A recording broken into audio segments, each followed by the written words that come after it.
নমস্কার। ড্রয়িংয়ের প্রথম ক্লাসে তোমাদের সকলকে স্বাগত। হয়তো তোমরা অনেকেই আঁকতে ভালোবাসো আর চেষ্টা করো প্রথম থেকে ধরে ধরে শেখার, কিন্তু কি দিয়ে শুরু করবে সেটা বুঝে উঠতে পারছো না। তো আজকের ক্লাসটা তোমাদের জন্য। প্রথমে দেখো, এখানে আমি বেসিক কিছু শেপ ড্রয়িং করছি, যেরকম গোল এঁকেছি, এরপর বেশ কিছু স্কোয়ার শেপ আঁকবো। এরকমভাবে বেশ কয়েকটা জিনিস তোমাদেরকে দেখাবো। এবার এখন তোমাদের মনে হতে পারে এগুলো তো বাচ্চাদের আঁকা। আসলে ওই ব্যাপারটা সেরকম না। যেরকম পড়াশোনার ক্ষেত্রে অ আ ক খ এই জিনিসগুলো না জানলে তোমরা কোনো বড় বই পড়তে পারবে না কখনোই, ঠিক সেরকমই এই আঁকার ক্ষেত্রেও এই জিনিসগুলো তোমরা ভালোভাবে প্র্যাকটিস না করলে বড় যে কোনো আঁকার ক্ষেত্রে, ফিগার ড্রয়িংয়ের ক্ষেত্রে কখনোই তোমরা কিন্তু ভালোভাবে করতে পারবে না সেটা। তো এই জিনিসগুলো প্র্যাকটিসটা তোমাদের খুব গুরুত্বপূর্ণ। তোমরা রাফ খাতায় এইগুলো প্র্যাকটিস করবে প্রচুর পরিমাণে। এখন তোমাদেরকে শেডিং সম্বন্ধে একটুখানি বলবো। শেডিংয়ের জন্য আমরা একটা চৌকো টেনে নিচ্ছি, চৌকো ঘর, যেখানে হচ্ছে আমরা শেডিংটাকে দেখাবো কিভাবে হয়। তো এখানে প্রথমে একটা টেকনিক তোমাদেরকে দেখাচ্ছি, যেটা খুব ইজি টেকনিক। তো আমরা প্রথমে এক দিক থেকে এইভাবে দাগগুলোকে টানবো। প্রথম অংশটা চেষ্টা করবে খুব ডার্ক করে করার। তোমরা এখানে চাইলে চারকোল পেন্সিলও ইউজ করতে পারো, অথবা এখানে আমার মতো 10B পেন্সিল দিয়েও করতে পারো, তাতে কিন্তু অনেকটাই ডার্ক হয়। এই অংশটা আমরা অন্ধকারটা বোঝানোর জন্য করলাম। এর সম্বন্ধে তোমাদের ডিটেলস আরও বোঝাবো এবং আরও উদাহরণ সমেত দেখাবো। এরপর মাঝের অংশটা আমরা আলো আর অন্ধকারের ঠিক মাঝের অংশটা যেরকম একটা আবছা হয়ে থাকে, সেই রকম অংশটা আমরা দেখাবো। লাইট পেন্সিলের সাহায্যে তোমরা করতে পারো, অথবা নিজের হাতের বশে হালকা করে সেখানটা করতে পারো। আর পিছন দিকটা যত যাবে ততটাই কিন্তু ডার্ক হবে। আমি সেখানটা ডার্ক রাখারই চেষ্টা করেছি। এই জায়গাটাকে আমরা বলবো ডার্ক টোন, আর মাঝখানের অংশটাকে আমরা বলবো মিডল টোন,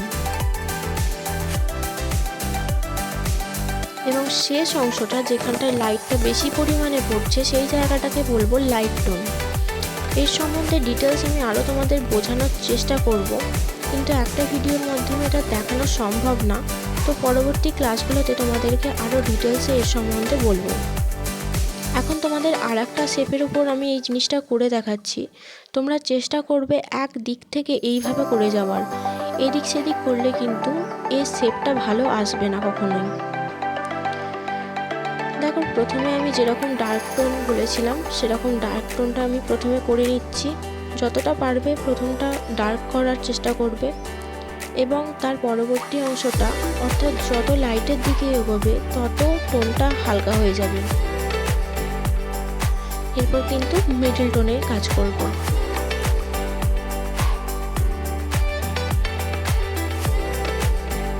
প্রতিটা আঁকার কিন্তু শেডিং এইভাবেই হয়, কিন্তু শেডিংয়ের টেকনিক আরও অনেক কিছু রয়েছে, যেগুলো তোমাদের আরও পরবর্তীতে বলছি।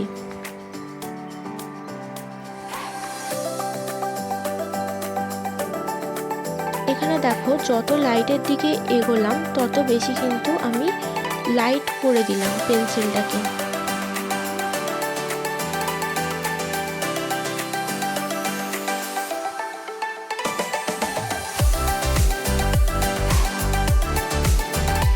এরপর আমি আরও কিছু শেপের ওপর দেখানোর চেষ্টা করব। এখানে আমি একটা ত্রিভুজ নিচ্ছি। এই ত্রিভুজটার মধ্যে আমি এখানে শেডিং করব। তো শেডিংটার ক্ষেত্রে আমি এখানে উপর দিক থেকে লাইটটা রাখার চেষ্টা করেছি, আর সে কারণেই তার বিপরীত দিকে যেরকম অন্ধকার হয় সেরকম আমরা ডার্ক শেডিংটাকে নিচের দিক থেকে রাখবো, যেহেতু উপর দিকটা লাইট হবে। দেখুন, যে দিকটা ডার্ক টোনে করছি,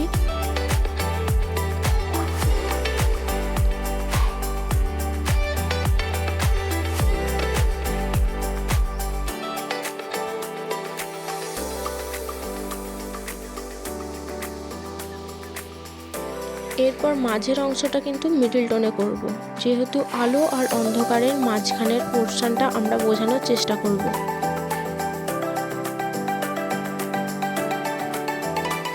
এক্ষেত্রে একটু মাথায় রেখো যেন কোনো রকম দাগ না থেকে যায়। যেরকম ধরো ডার্ক টোনটার সঙ্গে মিডল টোনটা যেখানে মিশছো সেখানে যেন কোনো দাগ না পড়ে যায়। পুরো অংশটা যেন একটা ন্যাচারাল দেখতে লাগে, সেই জিনিসটা তোমরা কিন্তু চেষ্টা করবে।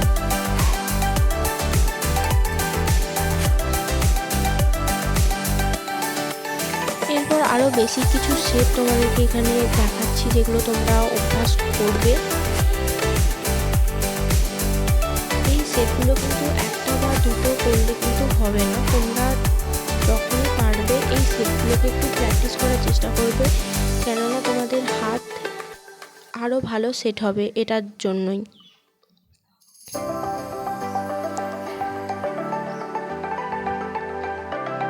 এখানে একটা মেঘের শেপ আঁকলাম, এর পাশে আরও একটা মেঘের শেপ আঁকছি।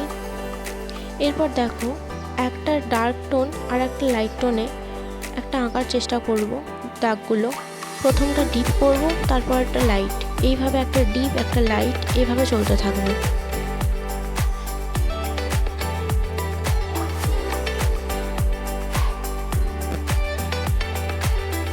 এখানে বেশ কিছু উদাহরণ দিয়ে আমি তোমাদেরকে দেখাচ্ছি, তোমরা কিন্তু এটা বড় জায়গা ধরেও করতে পারো।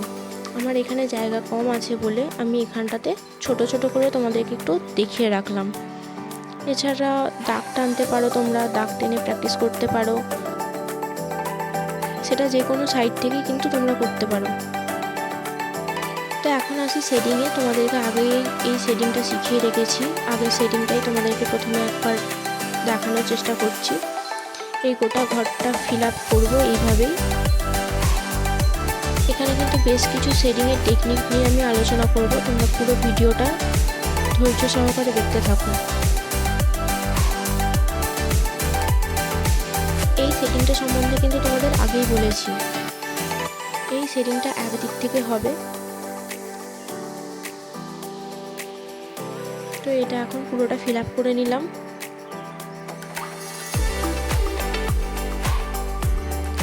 নেক্সট একটু ব্লেন্ডিং টাইপের করব, যেটা হচ্ছে একটু কাছাকাছি তোমাদেরকে এই জিনিসটা করতে হবে যাতে পুরোটার সঙ্গে পুরোটা মিশে যায়। একটার সঙ্গে একটা দাগ বোঝা যাবে না, যেরকম আগেরটায় বোঝা যাচ্ছিল এক একটা দাগ, কিন্তু এইটার ক্ষেত্রে দাগগুলো বোঝা যাবে না। এগুলো খুব স্মুথভাবে করতে হবে।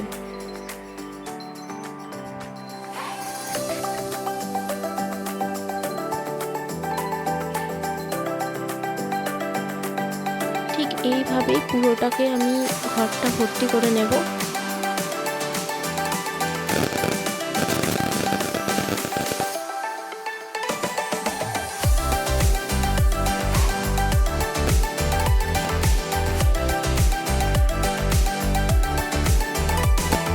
দেখো এখানে এটা হয়ে গেল। এরপর আর একটা টেকনিক দেখাবো, যেটা অনেকটা আগের মতোই, কিন্তু আগেরটার মতো নয়, তার থেকে একটু ডিফারেন্ট আছে।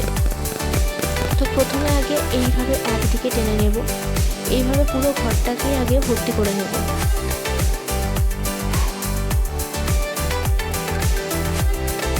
তারপর ঠিক বিপরীত দিক থেকেও এরকমভাবেই দাগ টানবো। দেখো এটা কিন্তু আমি বিপরীত দিক থেকে শুরু করেছি। তো এর ফলে একটা ক্রস লাইন তোমরা দেখতে পাবে, প্রতিটার ক্ষেত্রেই একটা ক্রস লাইন হয়ে যাবে।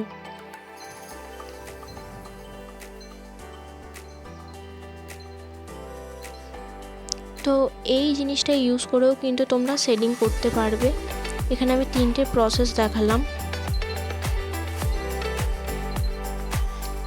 এগুলো কিভাবে অ্যাপ্লাই করবে সেগুলো আমি পরবর্তী ক্লাসগুলোতে দেখাবো। এখন দেখো আমি যেটা 2 নম্বর টেকনিকটা তোমাদের দেখালাম, ওই 2 নম্বর টেকনিকটাই আমি এখানে কিন্তু ইউজ করছি। এই জিনিসটা ইউজ করে তোমাদেরকে আমি ব্লেন্ডিং জিনিসটা কি সেটা দেখাবো।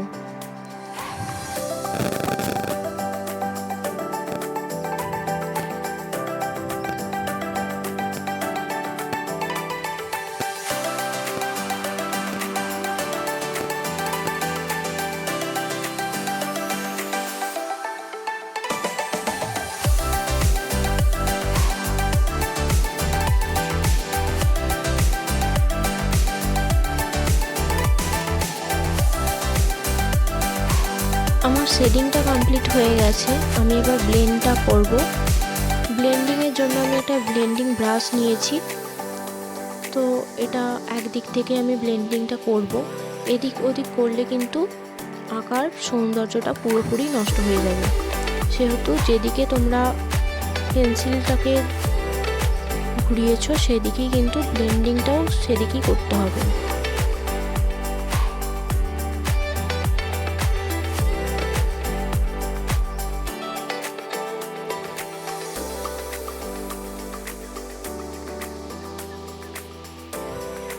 দেখো, এটা যতটা পারবে স্মুথ করার চেষ্টা করবে, তাতে ছবিটা আরও বেশি সুন্দর লাগবে।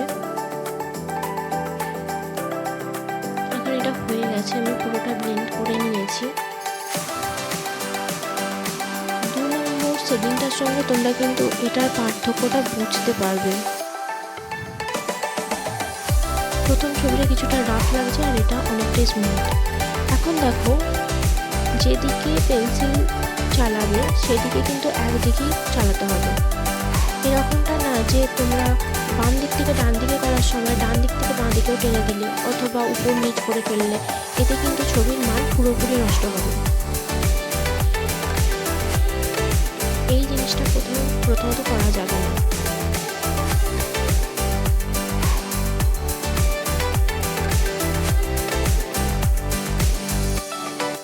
দেখো, আমি একটা সার্কেল নিয়েছি, এই সার্কেলের মধ্যে ব্লেন্ডিং প্রসেসটা ব্যবহার করব এখানে।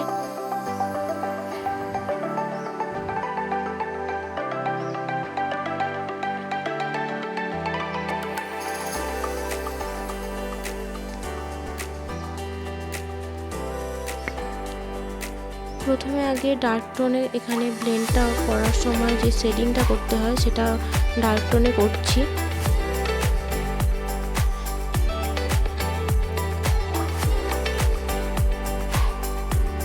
এরপর আমরা ব্যবহার করছি মিডল টোন।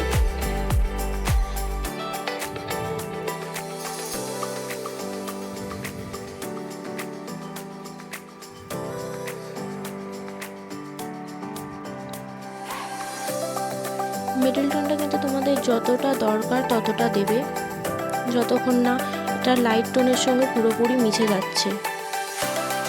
আর কীভাবে মেশাবে এটা যদি বলো তাহলে আমি বলতে পারি যে ডার্ক টোন থেকে লাইট টোনের দিকে যত যাবে তত কিন্তু হালকা করে দিতে হবে। এইভাবে হালকা করতে থাকলে কিন্তু এমনি মিশে যাবে।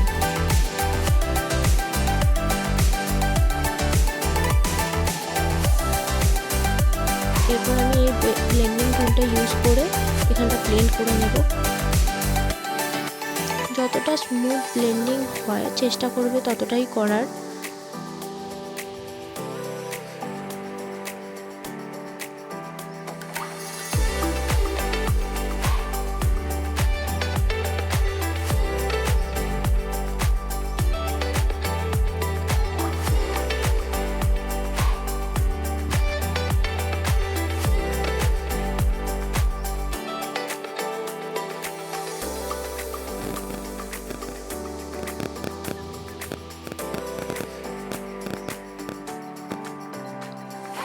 পুরোটা ভালোভাবে ব্লেন্ড করে নেওয়ার পর তোমাদের এখানে একটুখানি শেডিং জিনিসটা একটুখানি দেখাবো। যদি ধরি এটা একটা বস্তু, এই গোল অংশটা, তাহলে এটার যে ছায়া পড়বে সেই জায়গাটা তোমরা এইভাবে ছায়াটাকে কিন্তু করতে পারো। দেখাচ্ছি, দেখো।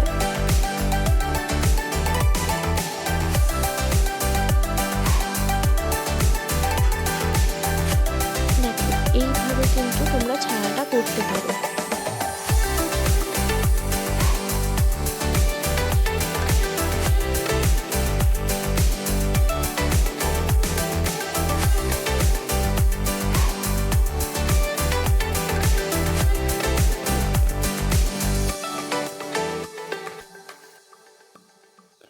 এটাও কিন্তু তোমাদের এক দিক থেকেই করে করে আসতে হবে।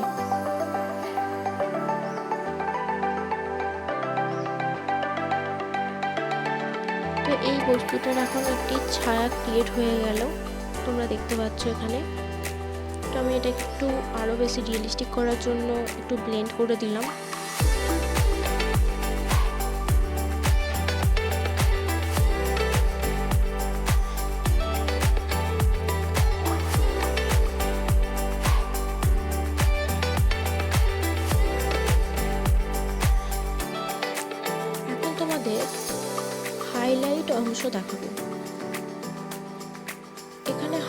করার জন্য আমি প্রথমে একটি সার্কেলের মধ্যে এই ব্লেন্ডিং প্রসেসটা ইউজ করে পুরোটা ভর্তি করে নিয়ে একটা ছবি আঁকলাম, যেটা পুরোটাই একটি ভরাট সার্কেলের মতো দেখতে লাগছে।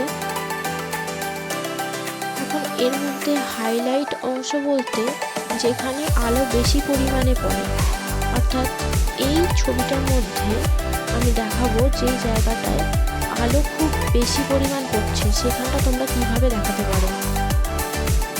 সেটার জন্য আমি একটি ইরেজার ইউজ করেছি এবং সেই অংশটা একটুখানি মুছে দিয়েছি। তো এই অংশটা হয়ে গেল হাইলাইট।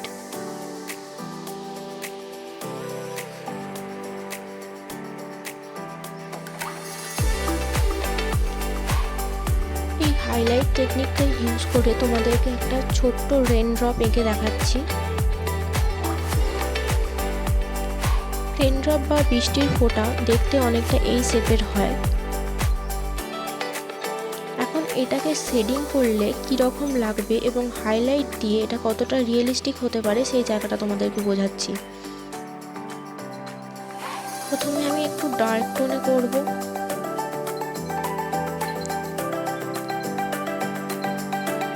ডার্ক টোন থেকে আস্তে আস্তে কিন্তু আমরা মিডল টোন এবং সর্বশেষে লাইট টোনের দিকে যাব। তো আমি এখানে একটা পেন্সিল ইউজ করেছি, তোমরা কিন্তু চাইলে পেন্সিলের বিভিন্ন রকম সেট যেটা হয় সেটা তোমরা কিন্তু ব্যবহার করতে পারো।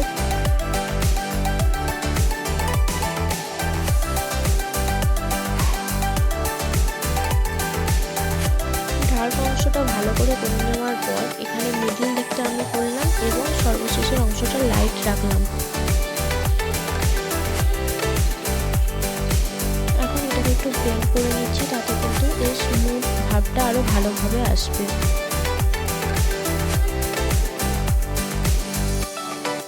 দেখো এই রেন ড্রপটার মধ্যে কিন্তু দেখাই যাচ্ছে একদিকটা বেশ ডার্ক হয়ে গেছে এবং একদিকটা কিন্তু লাইট রয়েছে।